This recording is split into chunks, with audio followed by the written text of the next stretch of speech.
Hello, Internet. Welcome to the show. Thank you for joining us. Appreciate you joining us on this lovely edition of the DNA Sports Recap. Hopefully, the sound is working better this time. If you are watching this show, please comment in the comments if our sound's on this time.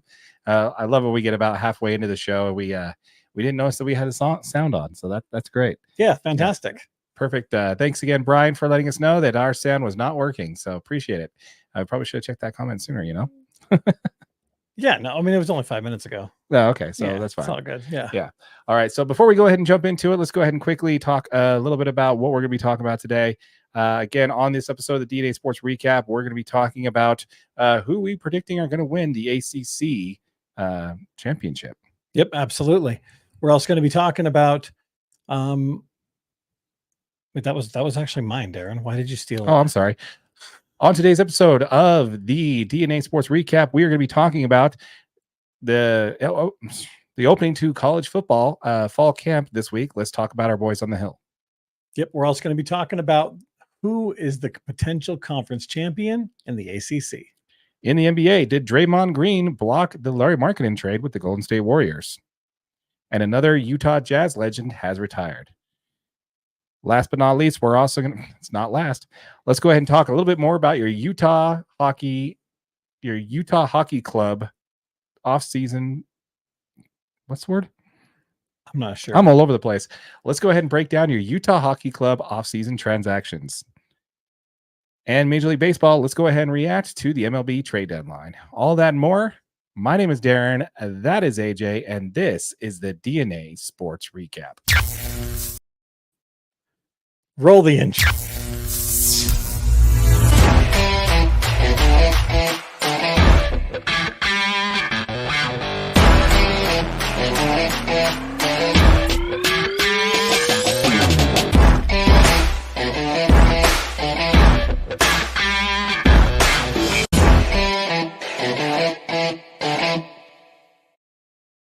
No one's watching anyway. Hold on, let me move the fan.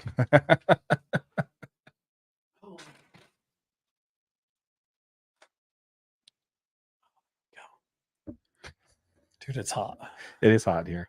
It's amazing when you put studio lights on and everything face on you. It gets really hot really quickly. Real quick. Yeah. All right. Well, once again, folks, we appreciate it. Thanks for joining the show here. Before we get into the content, folks, we quickly want to talk about what we're doing is we're doing a giveaway. We are so close, folks, to hitting 1,000 subscribers.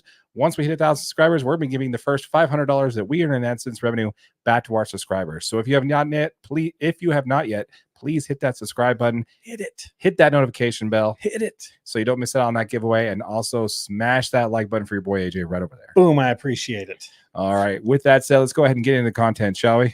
Absolutely. Let's do it. Let's do it. All right. I love it. That sounds like a great idea, Darren. Sounds like a great idea. How did you come up with this? I don't know. You know, I have vague thoughts in my head about a voice in the back of my head that says, let's do some content. Let's do a podcast together. That's what I kept hearing over and over again in the back of my head. So yeah.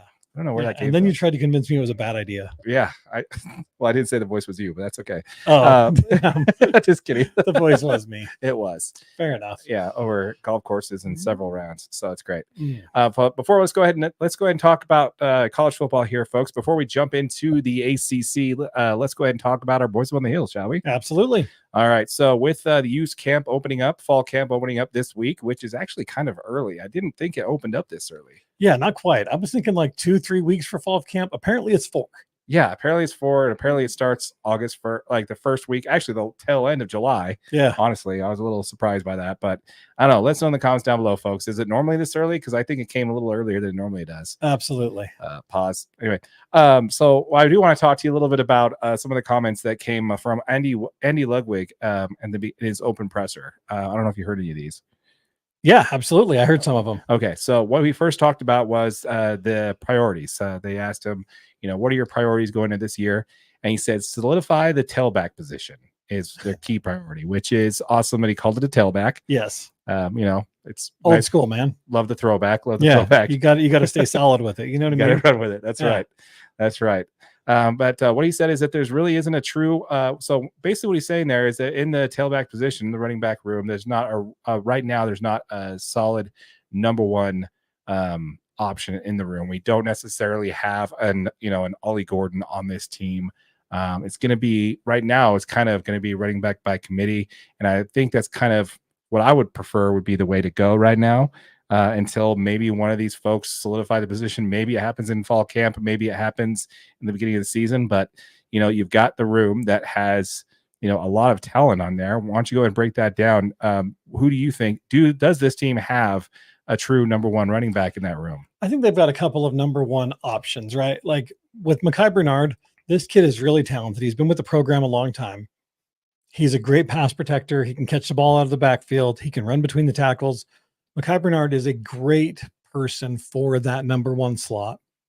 I've always liked Mekhi. He's always done whatever they asked him to. I mean, he played safety in the Rose Bowl a few years ago. So the kid can do it all. He's quick. He makes good decisions, and he doesn't turn the ball over that much. Jalen Glover, I followed this kid since he committed to the U out of high school. He is really talented. He's a bowling ball kind of running back. He stays low to the ground. He's not scared of contact. He'll bust through the line and, push for some extra yards. But they also got, a really good option in, what's his name at Idaho State? Was it Stanley? Nope. Next one. Oh gosh. Mitchell, right? Nope. Next one. Not Glover. Not Glover. Wood. Yep. Anthony Wood at Idaho. Right. Yeah. Anthony Wood is really talented. He was the number one back at Idaho. Pretty highly recruited. Well, not highly recruited. Obviously, he went to Idaho. Right. But this is a good no offense, Idaho fans. Yeah, no offense. But he is a very talented back, right? So to end up at the U as a running back, you're pretty talented and you're ready to obviously make the next step into D1 football. So this kid's really good too. Stanley's really fast. He's got a lot of potential. The Utes have a lot of really good number one options. I think you said that you don't mind running back by committee, and I completely disagree. Really? We have had more success as having a number one running back in past years. Like when Tavion Thomas was getting every single carry, you're just in a zone, right? Every 2-3 plays, the ball's coming to you. You got the rock. The only time you're coming off is when you're just gassed, right? You just ran for 60 and you're coming off. Like next play up is a run, and they're like, oh, okay, we need to give some more handoffs to this guy. So I like having a number one running back. I think Mekhi Bernard is very capable because he does stretch the field as a running back, right? He can put a pass block on, slip into the flat, catch a pass, and go. So I like Mekhi Bernard. I do think if you're looking for someone that's true between the tackles, Jalen Glover might be your best option. So I don't know. Lots of good options though. Oh, for sure. Yeah. And I think you're right. I think the only main reason why I like the idea of running back by committee is that just with this team, you're going to have so many different offensive looks this year. And we'll get into it here in just a minute.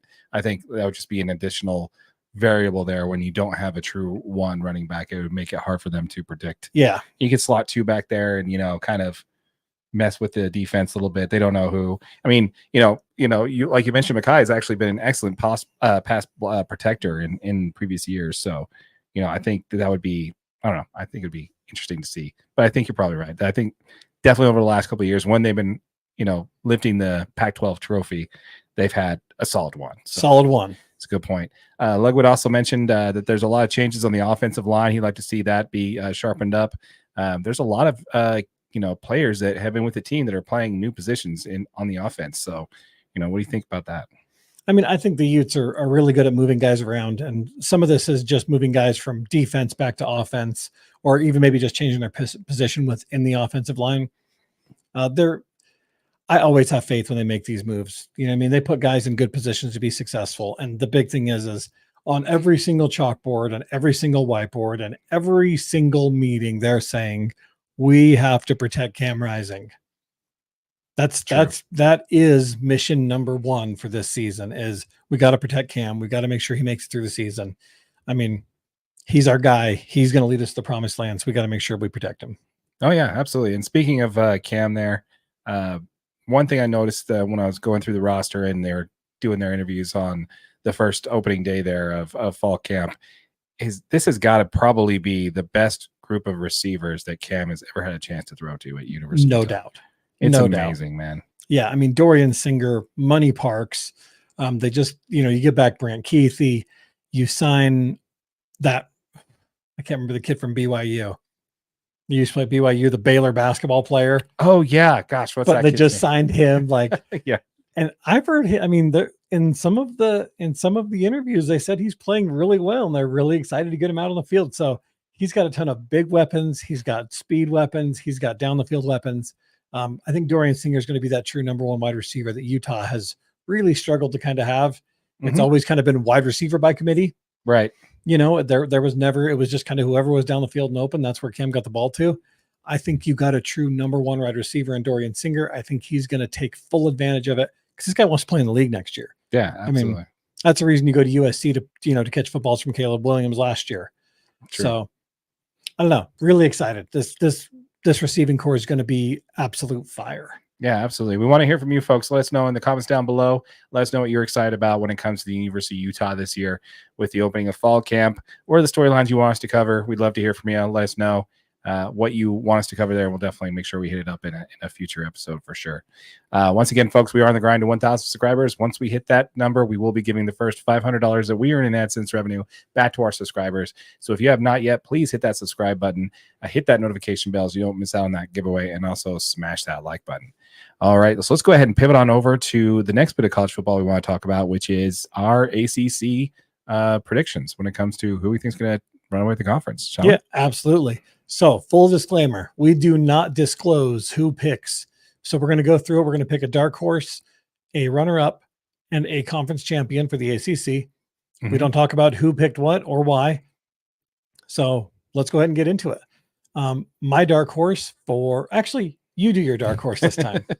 All right. I have my dark horse as Louisville. Nice. So they're coming off of a 10-win season last year, and they also played for the ACC championship last year as well. They did get an upgrade at the quarterback position with transfer of Tyler Show from Texas Tech. He did struggle with injuries, being the main concern for him there, and also one of my main concerns and why they're still going to be a dark horse versus runner-up. But that's still an upgrade. And their defense is highly ranked in the conference with 7 returning starters for that team. So as far as my dark horse, I'm picking Louisville. Yeah, no, I totally agree, actually. I got Louisville as well for my dark horse. Like you mentioned, they got a big name transfer in Tyler Show. This guy was this guy started his career at Oregon. Right. That's big time. If you can play football at the University of Oregon as a quarterback, you're big time. That's what they do. They recruit quarterbacks and they send them to the league. He did have some tough seasons at Texas Tech. He fought some injuries here and there. And now he's with the Cards as a senior.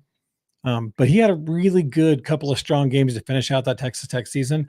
And I think he's got a huge opportunity to make some quick traction with the Cardinals heading into this season. Head coach Jeff Brom had a great season last year. Like you mentioned, they won 10 games, only lost 4. They did make it to the ACC Conference Championship game. They didn't look great. No. But they were there, right? Right. And that's huge. The fact is this team's not sneaking up on anyone. You win 10 games in a conference, especially a conference like the ACC.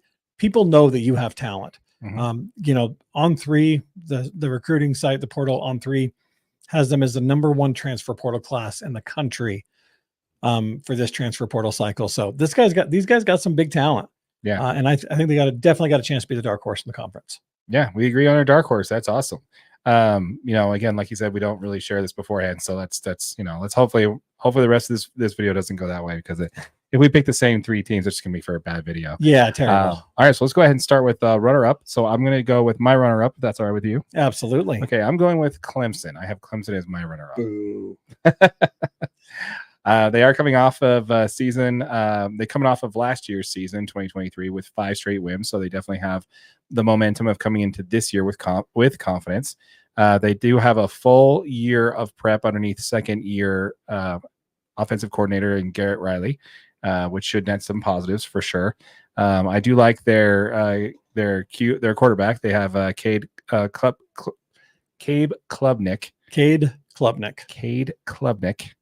Gosh, guys, it's a struggle, man. It's a struggle.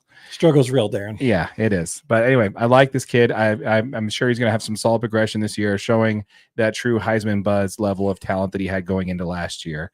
That they did stumble. They go 2-2, and that kind of fall off for him. But I think the talent's there, and you can't argue with the talent there that he has there. And I think year underneath his belt, a little bit of experience, and then again, second year for their offensive coordinator is going to make a huge amount of improvement for them. But I do really think the reason why Clemson's going to be in it this year is going to be their defense. They finished top 10 last year in the country when it comes to defensive rating. They also forced 28 turnovers last year, which is tied for the lead and for the whole nation. They also have Barrett Carter, which he easily passed up a chance to get drafted in the NFL to return for one more season with Clemson. So, yeah, I think they are looking good this year. Yeah, no, I totally agree. I think Clemson is going to be a very tough team. I do not think they're going to be the runner-up. My runner-up is going to be Florida State. Okay. Now, yes, I completely understand these guys were ACC champions. Here come the comments. They got snubbed out of the national championship game. That conversation's here nor there, right? The fact was they lost their quarterback. Jordan Travis was the guy. He wasn't healthy. He couldn't make it. Overpassed, done with. Yep. Let's move on. This team is going to be really talented. They did a great job in the recruiting portal.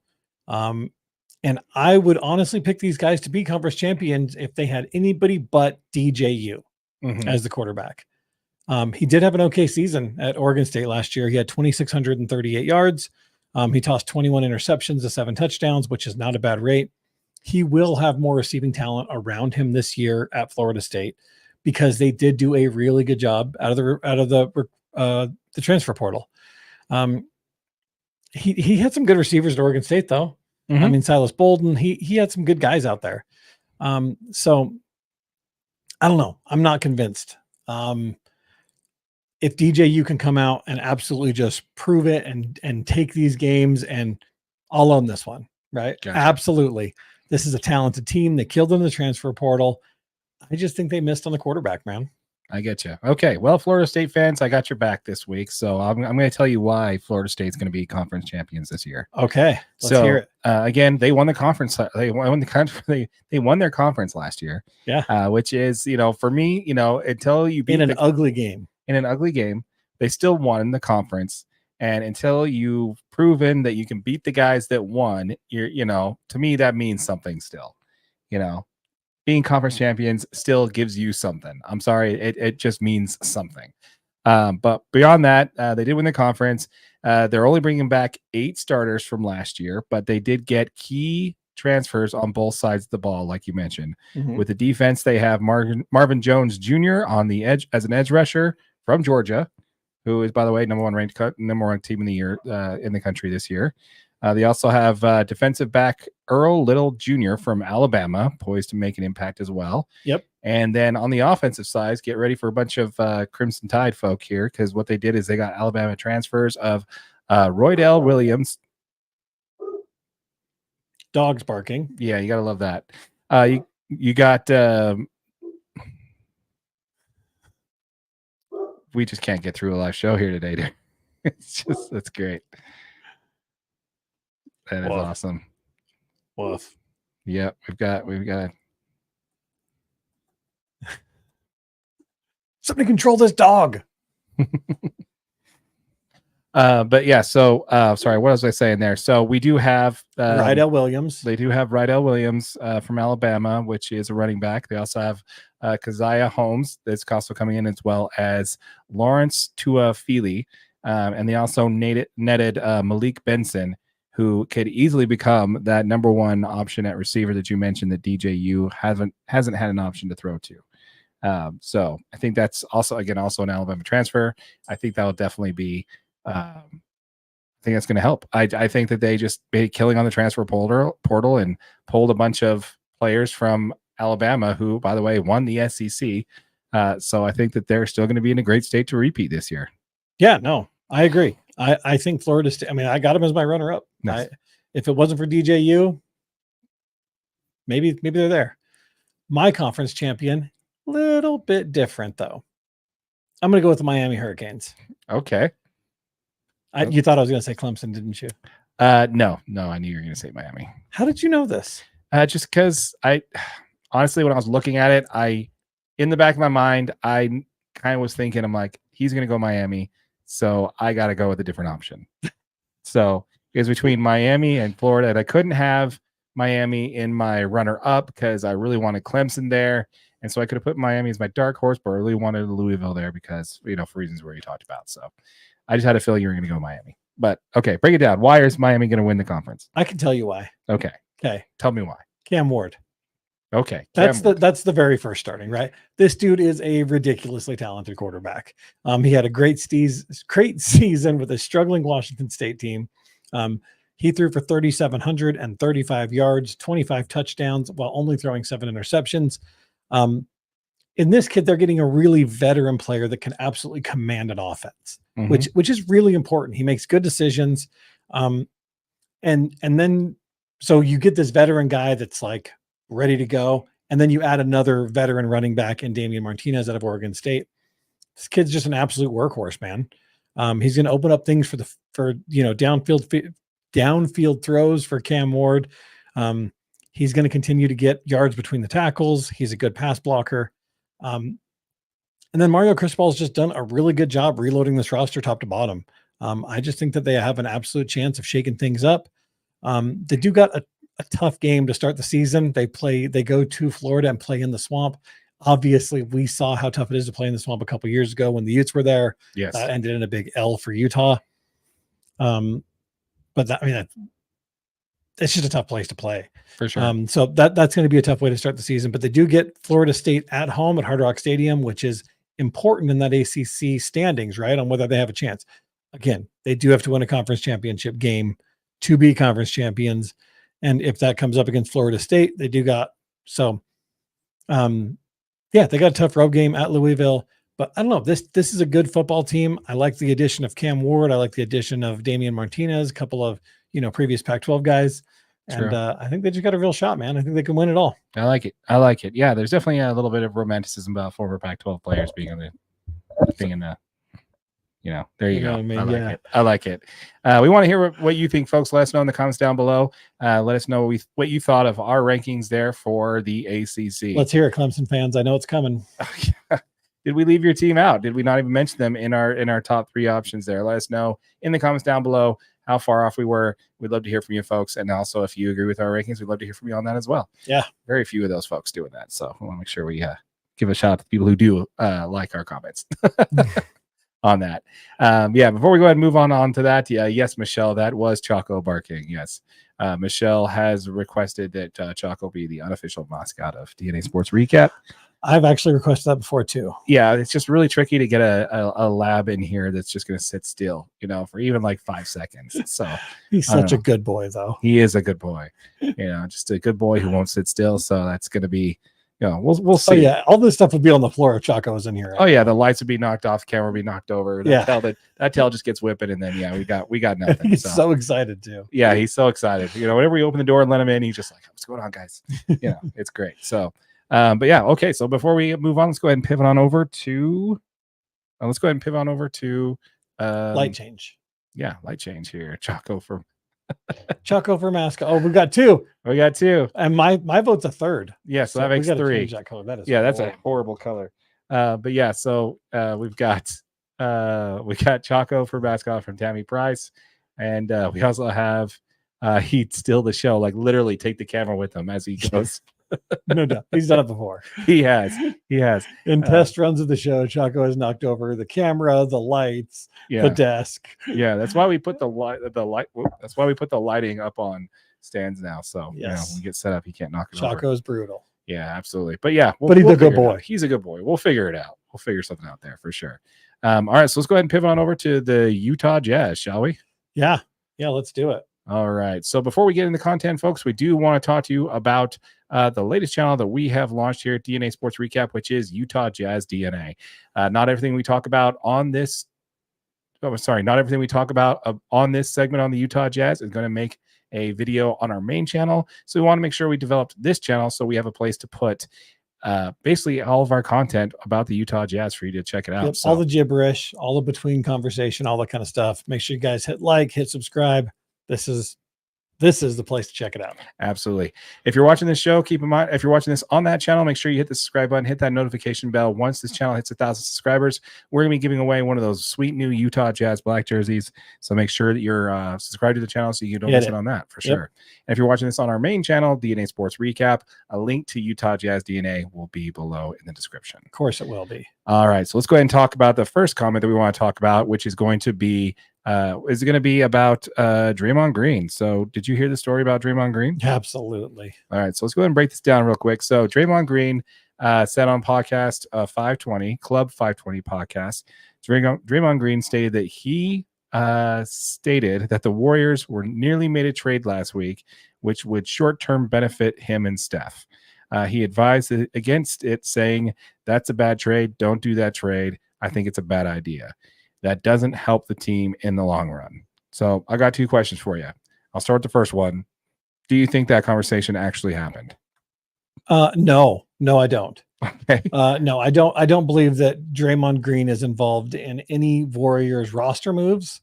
All right. Well, then my second question is, so let's say it was true, right? Was that blocking the trade for Lauri Markkanen? I mean, again, I don't think he was involved in any roster moves. The fact is he's absolutely right. That trade does help him right now. If it is Lauri Markkanen, that trade makes them great right now. But what they forget is the other guy on the side of the guy on the other side of the table is Danny Ainge. Sure. And if you're the Warriors, you have to choose between winning now in Steph and Draymond's championship window with Lauri Markkanen, or you win in the future with Podziemski and Kuminga and some of these guys that still have a chance into the future, right? I think that the Warriors had to make a choice. They made a choice. They want to stick with this team. They want to see if they can develop some players a little bit longer. But no, I do not think Draymond Green had anything to do with that decision. Yeah, I'd have to agree with you that I honestly, first of all, I don't think the trade was a Lauri Markkanen trade, honestly. There's been buzzes about a lot of other trades that could potentially been, even Giannis being one of them. So right. I would see that being potentially more of the trade. I don't think that even if he was involved in that conversation, which I don't think it ever happened, I don't think it was about Lauri Markkanen. I just think what the Jazz want to do is they want Podziemski, and the Warriors aren't willing to give him up. Yeah. So I think that's bottom line what it is, and that's why we're not. It's win now or win later. Yeah, it's simple as that. That's basically, like you said it perfectly. That's what Danny Ainge wants, because he doesn't want those draft picks to be a total nothing burger. You know? All you do is devalue every one of those picks by giving them all the tools to win now and then continue winning later. And now you got a bunch of picks just like the Minnesota Timberwolves. Yeah, it's not worth it. Yeah, we talked about it in a previous episode. Check it out. The link will be in the link to that video will be in the comment in the description down below. We talked about how got lots of good Lauri videos. Check them all out. Yeah, well, we talked about how the trade for Gordon, not Gordon Hayward. We'll talk about him in a minute, but how the trade for Rudy Gobert was, not necessarily that great of a trade. Kind of backfired on us, yeah. Because those picks that we're getting are not going to be anywhere close to lottery picks. They're all going to be late first rounders, if not early second rounders. Yep. So while it was great to get that kind of haul for them, those picks aren't going to be as sexy as you thought they were. But yeah, so love it. I think it's funny that he thinks he has the kind of power in that organization.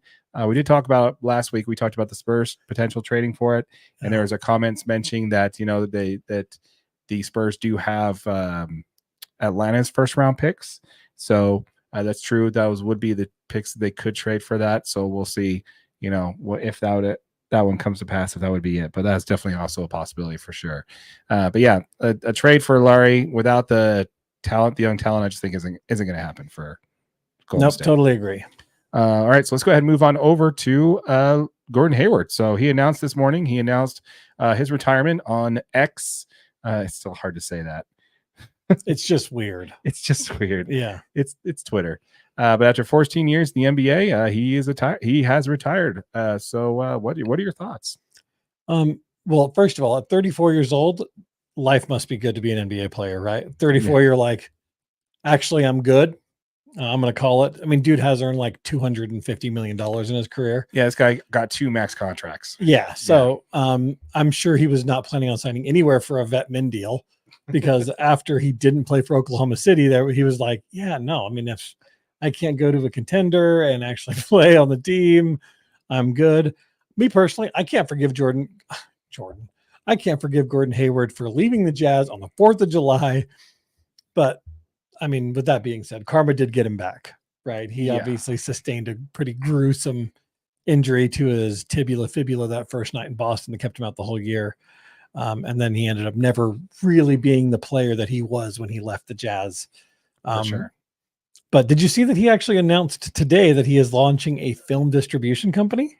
No, that's a shocker there. Yeah, good for him, man. Yeah, so he's going to be expanding the banner under, I guess, Whiskey Creek is like the name of one of the companies he's associated with, and they're releasing a movie called Notice to Quit. It will be in theaters this fall. Okay, yeah, be sure to look out for that. Absolutely. I'm still trying to get in to see Deadpool, but that's just me, Yeah. But anyway, so yeah, Gordon Hayward does announce his retirement on Twitter after 14 years in the NBA. 14 years in the NBA, he played 7 years with the Jazz, where he averaged 15.5 points per game, 3.4 assists, 4.4 rebounds per game. In his final year with the team, he did become an All-Star for the first and only time in his career. As far as that goes, as far as the retirement, it does not shock me at all that he retired.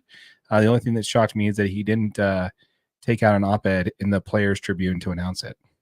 Oh, wow. Yeah, he probably Zing. He probably didn't even tell OKC that he was he's retiring first either. Well, he was an unrestricted free agent, so I don't think he had to. Yeah.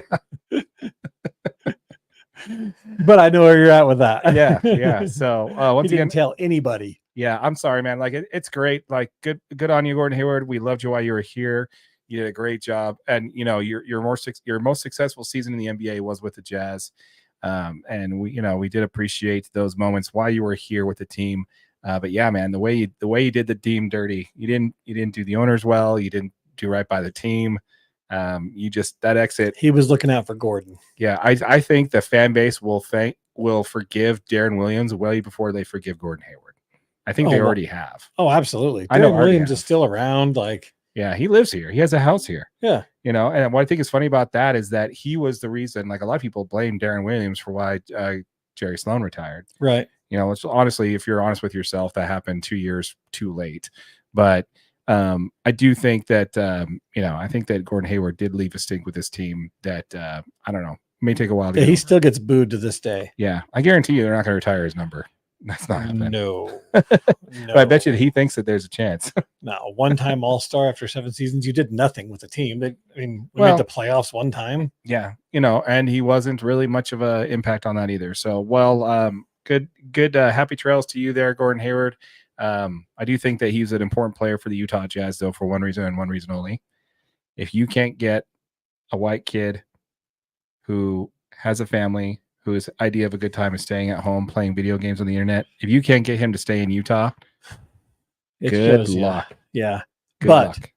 But the best part about the Gordon Hayward situation was it led directly into the Donovan Mitchell era. That was absolute gold. Yes. And again, that one, a lot of people have a bad taste in their mouth about that one. About Don? Oh, yeah. Oh, I don't. Oh, yeah. Don got traded. Yes, but there's a reason why he got traded. Yeah, I don't know. Yeah. I love Don. For me, I think Donovan Mitchell is a hell of a basketball player. I think he was great for the team. Again, great for the city, great for the state. He did a lot of good things in the community when it comes to charity work. And my biggest issue with that is that he was the one who decided to stop playing for the team. It was him. He stopped playing for the team the year they won, the year they had the best record in the NBA. You can see that he clearly stopped playing for the team in the playoffs. And that started the unraveling of everything. Once he stopped listening to Quinn, Coach Snyder, on what plays to run, and he just started running his own plays, and he stopped passing to Rudy. The whole thing snowballed after that. And yeah, while it wasn't in the media that much and it wasn't front and face for everybody, if you were watching those games, like we watched every one of those games that season, you can easily tell that he definitely gave up on playing for this team. And for that reason only, the best chance the Utah ever had to win a championship, he decided that he didn't want to play for the team anymore. That hurts. Go Jazz. But yeah, so go Utah. We'd love to hear from you folks. Let us know in the comments down below when it comes to what we talked about today. What do you think that Draymond Green did have any say in the Gordon Hayward trade? Sorry, Gordon Hayward. Do you think Draymond Green had any say in the Lauri Markkanen trade with the Golden State Warriors? And what are your thoughts on Gordon Hayward? Are we off on this one? Is he somebody that's a Jazz legend, or he's the forever going to be known as a traitor for this organization? Let us know in the comments down below. We'd love to hear from you. Once again, folks, we did just launch a channel called the Utah Jazz DNA. This is where we'll be housing all of our content regarding the Utah Jazz. Really appreciate the viewership we've been getting on that channel, especially when it comes to our raw podcast videos we've been posting on that. We've been getting on average Yeah, really lots of good views stuff on that one. So Yeah. really appreciate that. We will be giving away a Utah Jazz black jersey once this channel hits 1,000 subscribers. So if you have not yet, hit that subscribe button, hit that notification bell so you don't miss out on that giveaway, and smash that like button. If you are watching this on our main channel, Utah Jazz, if you are watching this on our main channel, DNA Sports Recap, Utah Jazz DNA channel will be linked in the description. All right. So what do you say we go ahead and move on over to let's talk a little bit of hockey, shall we? Sure. Did you not prep? There's nothing in there. Look, the box is still empty. What are you talking about? NHL box. I didn't prep any notes. Oh, we talked about it over text. Great, Darren. All right, we'll save it for next week. Okay, deal. Okay. It was about the other. Why do you think I mentioned in the I remember you texting me about it. the heck's making that noise? It's my watch. I need to turn the freaking things off. Yeah, but I mentioned it in the intro too. It's great, guys. We're professionals at the show. We are. Don't worry about it. All right, so let's go. First time. All right, let's go First ahead. time every time. Let's go ahead and pivot on over to Major League Baseball, shall we? Yeah, let's do that. Okay, first, let's go ahead and talk about our Major League Baseball trade deadline reactions, shall we? Yeah, absolutely. Okay, so let's first talk about, what do you got? Let's start there. Well, I mean, obviously this was a really, really busy trade deadline. Yes. There was a lot of stuff happening. Teams are going all over the place. I mean, I want to talk about my Braves moves. All right, let's hear it. You know what I mean? So let's hear it. The Braves obviously add Jorge Soler from the Giants and right-handed pitcher Luke Jackson. And they trade Tyler Madzik and third baseman Sabin Sabalos. He's the number 26 prospect. The Braves have really been battling injuries. I mean, if you're any kind of a Braves fan, obviously it's been a rough season. So, we needed some help in the outfield. Jorge Soler is somewhat of a Braves legend, obviously in that 21 championship. He ends up winning the World Series MVP with his performance. And they also had Luke Jackson in that same series. So they brought back, maybe they're trying to recreate some magic. They're currently, they're in the number one for the NL wild card. So the Braves got to do something. They had to make some moves. Was this enough? I don't think so. They needed a little bit more than this, but you're just kind of hoping that the Braves ended up getting healthy and can kind of keep pushing to make some wins. So, yeah, if you really wanted to, you need to call up Arizona and do a trade to get Jock Peterson back. Yeah, Jocktober. Bring the Pearl necklaces back, and really help solidify that. Jorge Soler, great pickup. He's a Dodger killer. I think he definitely is going to help the team, especially in the outfield, especially with Harris going down. You may see him play a little bit of center field. I don't know. I think he's a better corner outfielder, if you ask me. But yeah, I think it's a good overall. If you were to give them a grade, what would you give them? I mean, probably a B. I mean, Okay. the couple guys they did pick up will help this team win some more ball games, but maybe a B, maybe a C. I don't know. Yeah. The thing was, I don't know if they did enough to really move the needle. Like, all they're doing is getting guys that they could potentially, use in the future off the field for guys that they've already had on the field in the past. Right. Yeah. My only objection to that is I'd give them a C-. And the only reason why I give them that lower grade is you had one job on this trade deadline, which was build a team that can beat the Phillies. Yes. And I don't think you did that. And I don't think you did enough to beat the Phillies. Yeah. So that's kind of my only downgrade there. Let me give you let me talk about a team that got an A grade for me. Okay. That'd be the Blue Jays. Oh, the Blue Jays. Okay. Yeah. The Blue Jays, they traded away right-handed pitcher Yemi Garcia to Seattle. They traded away catcher Denny Jansen to Boston. Outfielder Kevin Kiermaier to the Dodgers. Left-handed pitcher Yusei Kikuchi to Houston, which, by the way, oh my gosh, remind me to ask me about that trade in a minute. Infielder Isaiah Kiner-Falefa to Pittsburgh. Right-handed pitcher Nate Pearson to Chicago Cubs. Right-handed pitcher Trevor Richards to Minnesota. And DH to my boy Red Turn to Justin Turner to Seattle. So that's a whole lot of talent that they traded away. But why? So why am I saying they're giving them an A? Why do you think I'm giving? What do you think reason why I'm giving them an A in this trade? Because they brought in a lot of good guys too. They brought in a ton of prospects. They brought in so many of the other teams' top 10 prospects. It's ridiculous. They brought in so many. Yeah. Jake Bloss, the Astros number 2 prospect. The Mariners number 13 prospect. The Cubs number 17 prospect. The Red Sox number 18 prospect. Yeah. Oh, and the Pirates number 12 prospect, Charles McAdoo. Yeah. So let's go back to that Houston one for Yusei Kikuchi. So with that said, what prospect did they give up for him again? Jake Bloss. Yeah. What was his ranking? Number 2. Exactly. You traded and I believe they traded another prospect. They traded 2 of them. Right. So they traded their number 2 overall prospect and I believe their number 5 overall prospect. I can't remember exactly, but it was a good prospect. They traded some of their top 2 overall prospects for a rental of Yusei Kikuchi. Yeah, who's a free agent. Who is a free, it's a rental. You have him for half a season. He's not exactly, he's a good pitcher, but he's not a great pitcher. And for some top prospects, it's they're just away. We're gonna get something for him right now. You're not trading away your top prospects for a rental for a meh pitcher. Yeah. And I'm sorry, but that's what Yusei Kikuchi is. I do think Houston's done a fantastic job about getting healthy and taking back the first place in the the American League West. But yeah, that was just, I don't know. That trade just, it wasn't a good one. Wasn't a good one at all.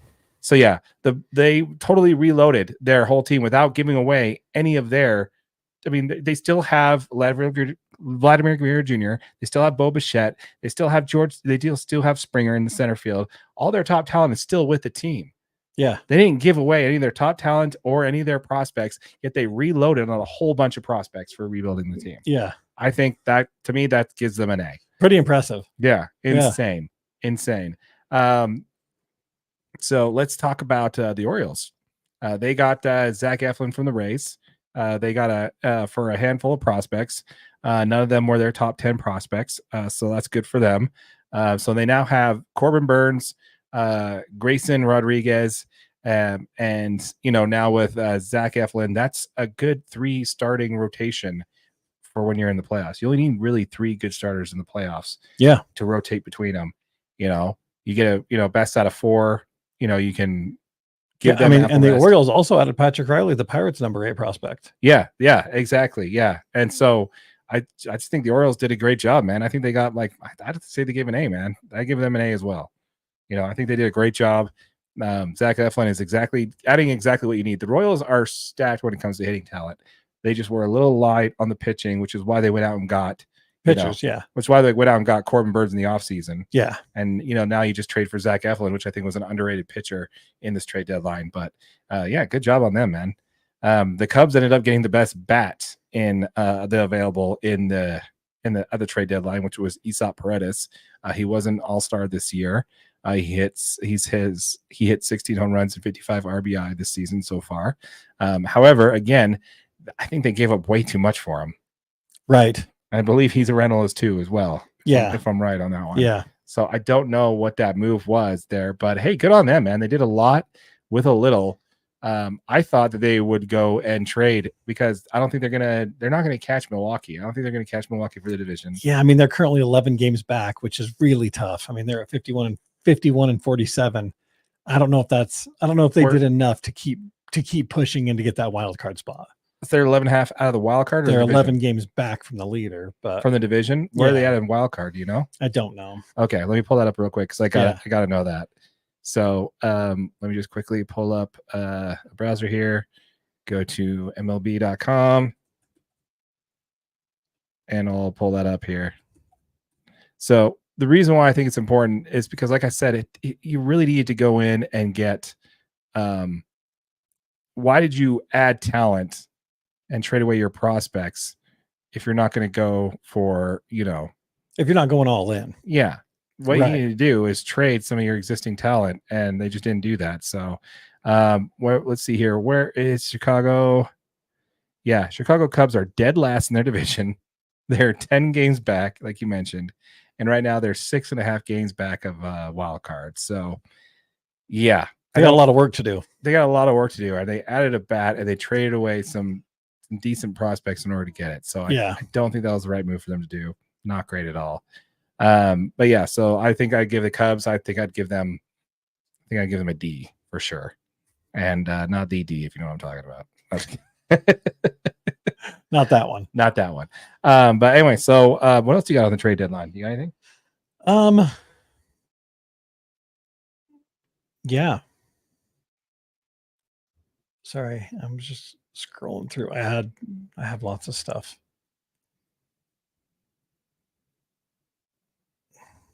I can't remember which one I was going to talk about. Okay. Well, why don't we go ahead and talk about my Dodgers then? So let's talk there.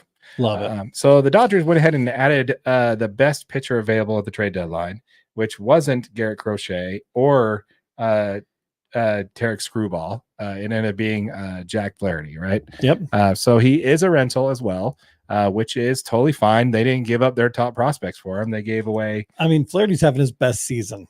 Yeah. I mean, since he won his, since he finished fourth in Cy Young voting in 2019, like this dude's playing. Yeah, he's got a 2.95 ERA with 133 strikeouts.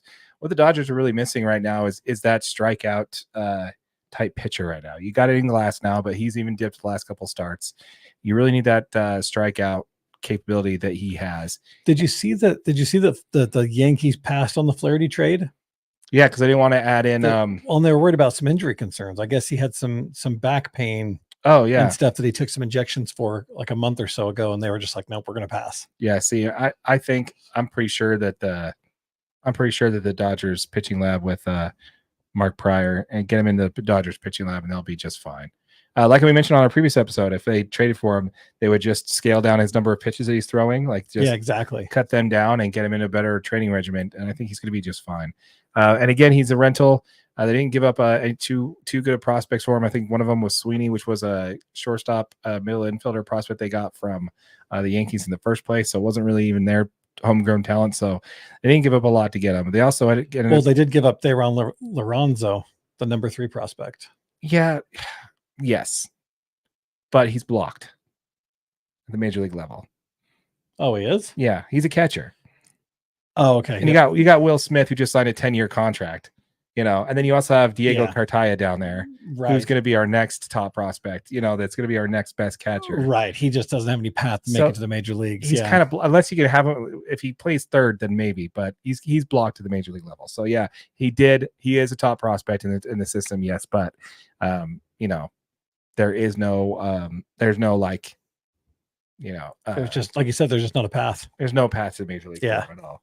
What I thought was really crazy about this when it comes to the Major League Baseball trade deadline is there wasn't a single player at the deadline in the top 100 prospects that were traded this year. Not one. Oh, really? In the top 100, not a single one. That's kind of crazy, actually. Yeah.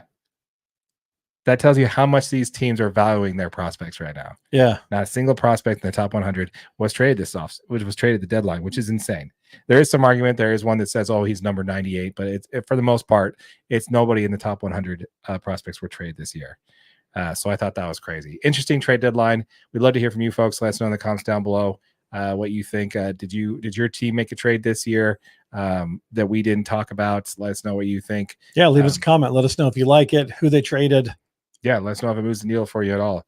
There's one person we haven't talked about yet that I did want to talk about that did get traded last week on Thursday. It wasn't necessarily at the deadline, but it was kind of a precursor to that. And that is a friend of the channel, guy we talked about a few times, Randy Arozarena. Yeah. Yeah, we talked about this guy, the World Baseball Classic video, where he's from Cuba, but he is now a dual citizen of Mexico and I believe the US, or he's fully a Mexican citizen. I can't remember which one. But he asked to play for, he said if he got Mexican citizenship, he would play for Team Mexico. And the president of Mexico granted citizenship, and so he could be on the team. Which is just legendary. I love that. Yeah. Absolutely love it. By the way, folks, if you didn't watch the World Baseball Classic, you missed out on probably the best baseball ever played, man. That was really fun to watch. It was insane. That tournament was insane to watch. It was, yeah. Yeah. And it came down to the U.S. versus Japan and watching Shohei Ohtani strike out Mike Trout. You can't beat that. That is prime baseball right there. It's so good. So good. But yeah, so let's talk about Randy Arozarena. So he was traded last Thursday to the Marlins. Now I To don't. the Mariners. Sorry, Mariners. Sorry, Seattle Mariners. I don't know why I get those two confused. They're on opposite sides of the country. One of them is a playoff. They both start with contender. MA. That's true. That's got to be what it is. But yeah, so Randy Arozarena was traded to Seattle Mariners last week. And while I do believe this is a smart move by Seattle, they traded for Randy to add some playoff experience and playoff depth. He is really having a down year this year. He's batting 158 through the first 2 months of the seasons, but since June, he's really turned it on. He's batting 290 with a 402 slug and a 517 OPS. But that's not what I want to talk about. What I want to talk about is, did you see what Randy Arozarena did on his last day in Tampa? No, I didn't see that. He went to a game. Oh, really? Yeah, he went to a game as a fan and watched the full game of the Rays with his family as a fan in the stands. Dude, that is so awesome. Yeah. He's just like, I'm just here chilling. Yeah. He's just a great guy, dude. He's a class act. We won't get into too much on it, but there's a whole bunch of stories you can look on. There's a great video on iTalk Studios that talks about some of the other things when it comes to their sideline reporter and what he did to defend one of them against kind of a creep. So I won't get into that, but check that video out. It goes into great things. Randy Arozarena was a player that was traded at this deadline. I think he's going to really help out with the Seattle Mariners. But definitely a huge loss there for the Rays. And I really want to hear from you, Rays fans. Let me know in the comments down below what you think as far as this trade. Do you guys even bother buying jerseys now? I mean, at this point, you're just like, nope. I mean, Randy Arozarena. You got to buy it through American Express. Yeah, exactly. So you that. can trade in the jersey. Yeah, exactly. That's got to be a thing there. But yeah, so it's just a total bummer. And you're building a new park, and it's still on the wrong side of the bay there. It's in St. Petersburg, and it's even harder to get to. So yeah, I just don't know. Let me know, Rays fans. How hard is it to be a Rays fan, especially this trade deadline? While you did get some good talent back and reloaded a lot, you guys also gave up a lot. So I'd love to hear from you guys on that. Yeah, I don't know. I'm kind of a fan of the Mariners and what they did, man. Yeah, to add Randy Arozarena and Justin Turner, they added JT Chargois from the Marlins. And the Mets number 30 prospect, Rylan Thomas. They knew they had to go get some bats, right? The Mariners are tied for first place. Yeah. I mean, they're looking to make a run. And the only issue they've had this whole season has just been their offense. Yeah. Their pitching's been great the whole year. Their defense has been great the whole year. They just can't get any run support for any of these pitchers. Yeah. They also added to the bullpen. They added Yimi Garcia. Yeah. Which I think was a good move. So I don't know, man. I think the Mariners are kind of, they're kind of pushing the chips in the middle, like, we're going to just take one big swing at this thing and see how she goes. Yeah, well, they were in first place to the last day of the season when Houston ended up right winning, and we called it in our June 1st video last year, where 60% of the teams that are leading the division are the ones that end up winning it. Yeah, we did call that it was going to be Seattle that was going to lose the division lead because they had it at the time. Yeah, let's hope that doesn't happen this time. Let's hope that they are talented enough to get at least if they don't win the division, at least get a wild card bid. But I do think most of those teams are going to come out of an AL East, to be honest. Yeah. Yeah. What do you think about Jace Chisholm with the Yankees? Kind of surprised that's where he ended up. Yeah. Yeah. Kind of a flashy guy. Not really Yankees material, I wouldn't think. No. I mean, he's just a little too in your face for what the Yankees are typically low key, keep to yourself. Like, we're the New York Yankees. Yeah. Definitely an odd choice there, but I think he's actually going to be good for the team. I think they're going to loosen it up, get the stick out of there, and really remind them how it's fun to play this game. So yeah, let us know, Yankees fans. We want to hear it. Absolutely. Let us know in the comments down below for sure. Do you got anything else on baseball? That's what I got, man. Okay, perfect. Well, once again, folks, we'd like to appreciate. Thank you for tuning in for this episode of the D-Day Sports Recap. As a reminder, folks, we are on the grind to 1,000 subscribers. We are so close, folks. Less than 10 away. Once we hit 1,000 subscribers, we're going to be giving the first $500 that we earn in AdSense revenue back to our subscribers. So if you have not yet, please hit that subscribe button. If you have, check it. Just make sure you're subscribed. Just check on it for us there. Absolutely. Hit that subscribe button. Hit that notification bell so you don't miss out on that giveaway. And as always, smash that like button for your boy AJ right over there. I need it. With all that said, my name is Darren. Wait, before we do that, you have something to say too, don't you? Oh, this is available on really close. So close. Yeah. Just so you guys know, this is available as a podcast wherever you get your audio only. Make sure you guys tune in, give us a rate and a review. We really appreciate it. Yep. With all that said, my name is Darren. That is AJ. And this has been the DNA Sports Recap. Till next time. Where's my mouse? There it is.